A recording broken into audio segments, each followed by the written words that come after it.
Hey everybody, it's Jason with Parallel Reality coming back with you here today with an article from Red State dated June 12th.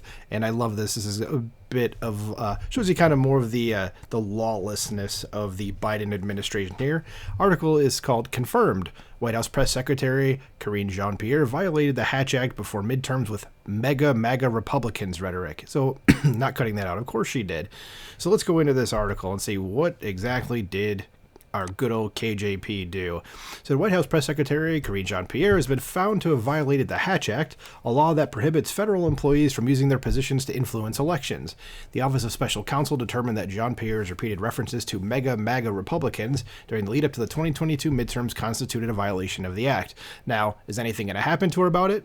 I doubt it, because, she's on the left, so why would anything happen to her?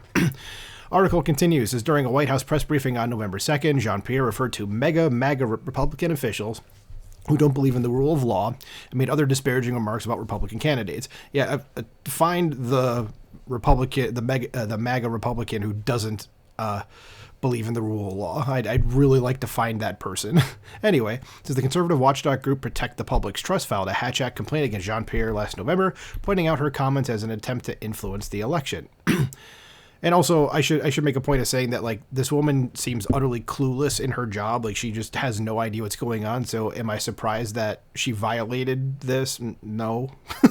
She probably had no idea that she couldn't even say the things that she said. Article continues, says the Office of Special Counsel's letter confirmed the violation, but noted that it was unclear if their analysis regarding the use of MAGA Republicans had been conveyed to Jean-Pierre. Anna Galindo Maroney, who leads the agency's Hatch Act unit, wrote in a June 7th letter, says because Ms. Jean-Pierre made the statements while acting in her official capacity, she violated the Hatch Act prohibition against using her official authority or influence for the purpose of interfering with or affecting the result of an election.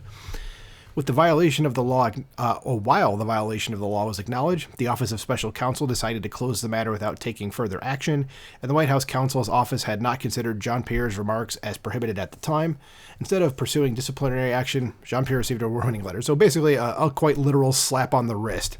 Bad, don't do it again. So Galindo Maroney wrote, "We have decided not to pursue disciplinary action and have instead issued Miss Jean-Pierre a warning letter. It must have been a stern letter. Says it's unclear whether OSC's contrary analysis regarding the use of MAGA Republicans was ever conveyed to Miss Jean-Pierre." And then there's article links, and we have an embedded tweet, and then there's where she said what she said.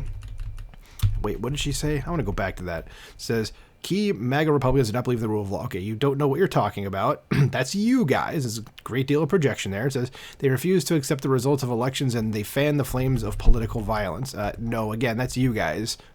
Hate to break it to you. Go look up the riots in the summer of 2020. That was not a MAGA thing. So Jean-Pierre had previously cited the Hatch Act as a reason for declining certain questions from reporters or providing limited responses, particularly in the weeks leading up to the 2022 midterms. Far from an isolated incident, the phrase was a deliberate strategy deployed by the Biden administration ahead of midterm elections. And then she goes on to talk about, just for people who are subscribed to the site, I am not. It says, the author lays out the evolution of the extreme MAGA Republicans' rhetoric from the White House, especially Jean-Pierre, and its source, 6 months of polling. It says, the Biden catchphrase was the product of 6 full months of research by the Center for American Progress Action Fund, plus, of course, private polling by Hart Research and the Global Strategy Group. Yeah, I remember reading about that. So the White House included such language in a memo in mid-August, said congressional Republicans sided with special interests, pushing an extreme MAGA agenda that costs families. Wrong. The Building a Better America campaign will use all the tools of the White House to bring these messages to the American people. Well, your message sucks. Okay. And then here's where she just says, are an extreme threat to democracy. This is just facts. No, you're an idiot. That's just a fact. Says in late August, Jean-Pierre previewed what President Biden would theme his primetime address, calling MAGA Republicans an extremist threat. And she said that the president thinks there is an extremist threat to our democracy, which is actually Antifa, but whatever. Says the MAGA Republicans are the most energized part of the Republican Party. This is an extreme threat to our democracy. No, it's an extreme threat to liberalism. Whenever you hear someone on the left say democracy, they mean liberalism, okay? They don't mean democracy because they kind of don't really know what it is anymore. So she said this is an extreme threat to our democracy, to our freedom, to our rights. They just don't respect our rule of law, which is about as stupid of a statement someone could make. And then President Biden, in this infamous address, decided to play the role of Emperor Palpatine. And we're going to just go past. I don't really feel like reading what he said because it was just a speech that was the most like divisive thing there could have possibly been. And then it says, finishes with, in October, Jean-Pierre acknowledged that Biden's then chief of staff, Ron Klain, had violated the Hatch Act when he retweeted a political message from his official government account. She said that the White House takes the provision seriously but is not perfect. Well, no, you guys are far from perfect. You're far from anything even resembling even decent.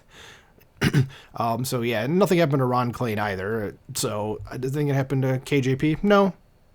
If this was Kayleigh McEnany up there at the podium and did something like this, they'd be calling for her head, and that wouldn't happen because Kayleigh McEnany is actually, smart and was like an absolute killer at her job.